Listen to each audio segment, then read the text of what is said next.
오늘은 현재 마곡지구 내 양천향교역 일대 지식선센터의 현황과 인근의 오피스 영향을 실제 매물조사 및 임대 현황 조사를 통해서 알아보았습니다. 마곡지구에 신규 사무실을 매수하거나 임대사업 투자를 원하시는 분들은 오늘 내용 끝까지 살펴보시길 바랍니다.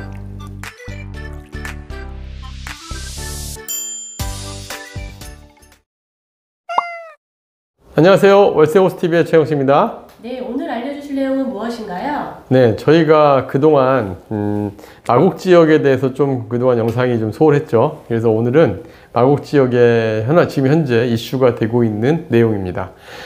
지금 마곡지구에 최근에 5개 현장이 지식사업센터가 지어지고 있고 입주를 앞두고 있고 준공돼서 입주를 하고 있습니다. 근데 여기 지식사업 지어지다 보니까 제가 여기 사무실에 현재 저도 마곡에 있는 섹션 오피스 제 사무실을 가지고 있으면서 현재 이곳에서 현재 이 촬영을 하고 있는데요. 인근에 최근에 저희 사무실 있는 건물에 많은 소유주분들이 공실이 좀 늘어나고 있다. 왜 그런지 모르겠다. 뭐 이런 내용들 얘기를 했어요. 그래서 좀 내용을 보다 보니까 마곡 지역에 현재 지금 월세 공실이 늘어나고 있는 가장 큰 이유가 대규모의 지식사업센터들이 계속 입주를 하고 있습니다. 현재 2곳에 마곡 양천향교역의 놀라움이라는 지식사업센터, 그 다음에 양천향교역의 아이파크 디어반이라는 지식사업센터가 7월 달에 준공을 하고 입주를 하고 있는데 그 건물의 규모가 굉장히 커요. 그렇게 건물 하나씩 큰 건물들이 입주를 시작을 하면 아무래도 주변의 임대에 영향을 미칠 수밖에 없거든요. 그래서 지금 현재 건물의 최근에 막 월세 매물의 증가가 눈에 띌 정도로 늘어나서 오늘은 그 내용을 한번 분석을 해보고, 그리고 그 지식사업센터들이 현재 미분양 물건이 많은데 투자에 관심 있는 분들이 문의가 좀 있었습니다. 그래서 이걸 정말 지금 분양을 받아도 되는지, 그러면은 이걸 분양받았을 때 현재 가격은 적절한지, 그리고 이거를 섹션 오피스와 지식사업센터 지금 딱 내용을 보다 보면 너무 여러분들이 꼭 알아야 될 내용들이 있다고 판단을 했어요. 그래서 현재 양천향교역의 롯데 놀라움, 아이파크 디어반, 그리고 또 올 하반기 입주 예정이 되어 있는 보타닉 게이트까지 단기적으로 공급 과잉 상황이 계속 지속될 수밖에 없는데 이게 투자성이 있는지를 오늘 같이 살펴보겠습니다. 그리고 마곡 지역의 섹션 오피스와 그리고 지식사업센터 적정 가격은 어느 정도가 적정 가격인지, 적정 임대료는 얼마인지를 여러분들이 좀 미리 보고 살펴보면 좋을 것 같아요. 특히 최근에 마곡나루역에 이제 섹션 오피스도 곧 입주를 하게 되는데, 마곡나루역의 롯데 르웨스트 오피스까지 입주를 했을 때 현재 어느 정도의 임대료를 주는 게 적정한지, 내가 어디까지 임대료를 감안을 하고 임대 매물을 내놔야 되는지를 오늘 내용을 보시고 자세히 살펴보시면 좋을 것 같습니다. 자, 일단 양천향교역의 지식사업센터가 왜 문제가 되는지를 설명을 드릴게요. 현재 입주를 하고 있는 곳은 D18A 블럭의 아이파크 디어반 건물입니다. 그리고 D38 블럭에 이제 그 보타닉 게이트라는 건물이 올 하반기에 입주 예정이고요. 또 D13 블럭도 지금 거의 건물이 대규모로 지어지고 있고, D15 블럭 같은 경우는 공공형 지식산업센터라고 해서 서울시 자체적으로 이제 공공형으로 임대로 이제 진행을 하게 될 텐데, 이 건물까지 들어오는데 시간이 좀 걸리겠지만 D18 B블럭과 D15 블럭 같은 경우 이제 지하 터파기 공사를 하고 있으니까 아마 2년 정도 걸리겠죠. 향후에 이렇게 들어올 건물 계획이 있고요. 추가로 이제 양천향교역 마곡지구 외곽에는 양천향교역 4번 출구 쪽으로는 CJ부지까지 앞으로도 대규모 오피스 공급이 예정이 되어 있습니다. 워낙 공급량이 많다 보니까 이 공급량을 다 합하면 CJ부지를 제외한 나머지 건물만으로도 거의 LG사이언스파크의 절반 이상 규모 이상의 사무실들이 늘어나니까, 이런 점은 분명히 마곡나루역의 섹션 오피스나 마곡역의 섹션 오피스, 발산역의 섹션 오피스들에게는 분명히 악재인 건 맞아요. 단기적으로 이제 공급 물량이 늘어나니까 이제 어느 정도 임대료가 약간 하락할 위험이 있고, 실제로 전용 면적 한 10평 내외의 섹션 오피스들이 이런 준공이 나기 전까지만 하더라도 1000에 70만 원의 임대료까지 가다가 최근에 500에 55만 원까지 매물이 나오는 것도 확인을 했습니다. 그래서 단기적인 충격 여파는 어쩔 수가 없다. 그래도 어쨌든 그래도 서울 역세권에 위치해 있는 오피스다 보니까 과거의 경험, 그러니까 2017년, 18년도에 마곡나루의 섹션 오피스들이 대규모로 입주할 때 경험에 비교해보면 한 2년 정도 기간이 걸려서 입주는 다 이루어지지 않을까 생각이 듭니다. 자, 일단 5개 블럭에 현재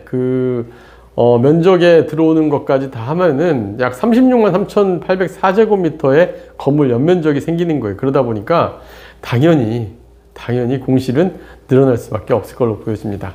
그럼 가격이 적정하냐? 최근에 지금 이제 올 7월 말에 준공된 아이파크 디어반의 분양가, 지금 현재 분양률이 되게 낮아요. 아이파크 D여방 같은 경우 지금 현재 마곡의 그 지식사업센터들 같은 경우는 50%는 실입주자들이 실사용 목적으로 처음부터 설계가 돼서 나왔습니다. 그러니까 한 반 정도만 이제 공급이 되고 반 정도 안에서 일부는 분양, 일부는 임대로 갈 수밖에 없는 구조로 되어 있는데, 지금 현재 분양하는 분양가가 적정한지를 좀 따져볼게요. 아이파크 D여방 같은 경우는 전용 지금 501호 물건을 제가 현장 내부도 촬영을 하고, 그리고 현지 부동산 사장님하고 같이 그 분양 직원하고 같이 물건을 살펴보면서 내용을 봤어요. 근데 물건 참 퀄리티는 좋아요. 건물의 내부의 공용시설도 막 그 극장 같은 시설처럼 회의실이 되게 강의장도 번듯하게 돼 있고, 그 다음에 공용시설이 되게 다양한 것들이 많았습니다. 뭐 공용회의실부터 뭐 구내식당, 뭐 구내 카페, 뭐 다양한 시설들이 잘만 운영이 되면 우리가 뭐 어느 지역의 대규모 지식사업센터에 뒤지 않을 정도로 시설은 정말 잘 돼 있었습니다. 그런데 이게 다 좋은데 제가 생각하기에 이게 좀 문제예요. 왜냐하면 전체 지금 분양 물건 중에 뭐 한 10% 정도를 제외한 나머지는 아직도 미분양으로 남아 있는데, 이제 실사용 목적으로 투자를 하시려는 분들이 아이파크 D여반에 대해서 문의하시는 분들이 있었는데, 제가 이제 물건 가격을 보니까 전용 60.78평의 매물이 분양가가 32억 5,100만 원입니다. 그러니까 전용 평당가가 5,350만 3천 원인데, 그러면 이게 적정 가격이냐? 여러분들이 적정 가격을 볼 때는 인근에 실제 이와 유사한 사무실들의 매매가를 확인을 해 보셔야겠죠. 제가 비교를 한 거는 마곡나루역의 오피스입니다. 마곡나루역 저희 사무실이 있는 건물 바로 옆 건물에 위치한 안강 프라이빗 1차라는 10층에 있는 건물인데, 전용 66.32평의 매물이 18억에 나와 있습니다. 그러니까 비슷한 면적 6평 차인데 32억과 18억. 거의 뭐 더블 가까이 차이죠. 전용 평당가가 2,700만 원, 5,300만 원이니까 평당가 기준으로 보면 거의 2배 가까이 차이가 납니다.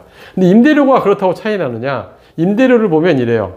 현재 그래도 지식사업센터, 아까 아이파크 D여방 같은 경우는 현재 임대 매물로 나와 있는 자체 임대 매물 시세가 전용 평당 11만 원에 거의 11만 원 정도의 매물로 나와 있더라고요. 그런데 그거를 비교를 하면 안 되고, 현재 입주 준공이 좀 돼서 이제 공실이 늘어나고 있는 오피스를 비교를 해보면, 임대료를 기준으로 보면은 롯데놀라움의 지산이 전용 11.22평짜리 매물이 현재 나와 있는 게 880만 원에 나와 있는 걸 볼 수가 있습니다. 그러면 전용 평당 한 8만 원 정도, 7만 원에서 8만 원 사이 정도가 되는데, 마곡나루 오피스 임대료 같은 경우는 현재 전용 11평, 13평짜리가 천에 70만 원인 걸 볼 수가 있습니다. 그러니까 한 7만 원 정도 선에 우리가 나와 있는 걸 볼 수가 있고요. 지금 현재 지식사업센터 때문에 마곡 지역의 섹션 오피스 매물, 지상과 섹션 오피스 전체 월세 매물이 약 한 5천 건이 나와 있는 것도 확인할 수가 있습니다. 그래서 갑작스럽게 공실이 늘어나면서 이런 지금 상황이다.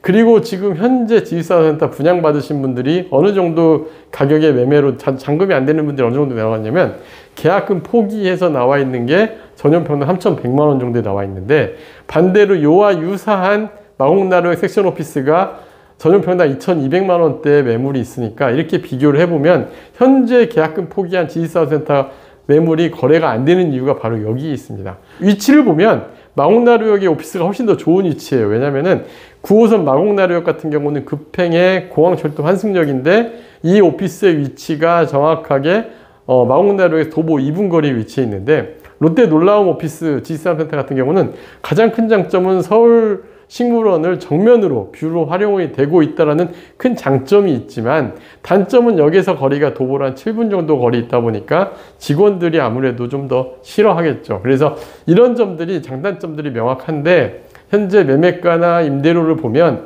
기존의 오피스와 너무 갭이 크다, 너무 이 간극이 크다 보니까 매매나 임대가 맞춰지기 어려운 현재 상황으로 보여집니다.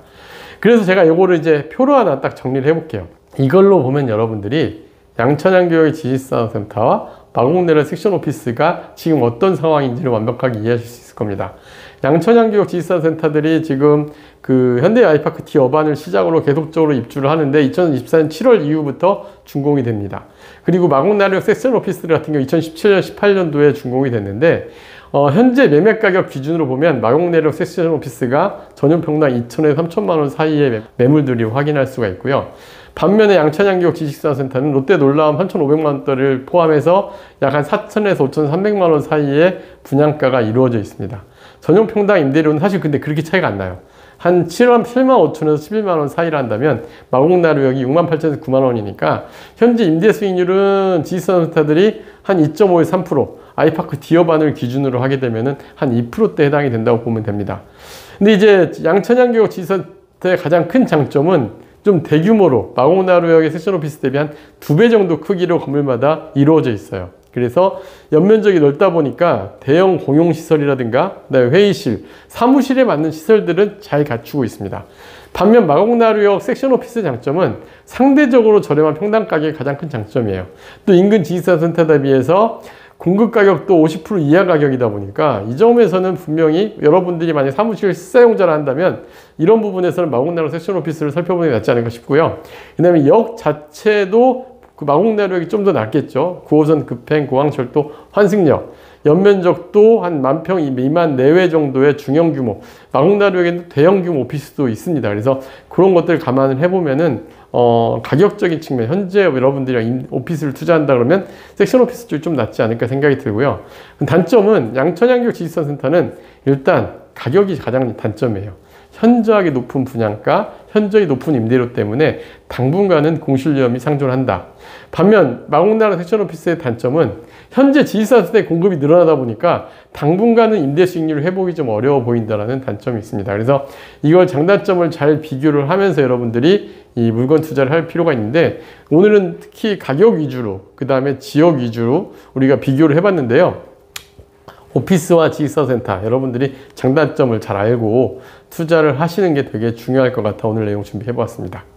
네, 다음 영상도 기대하겠습니다. 네, 감사합니다.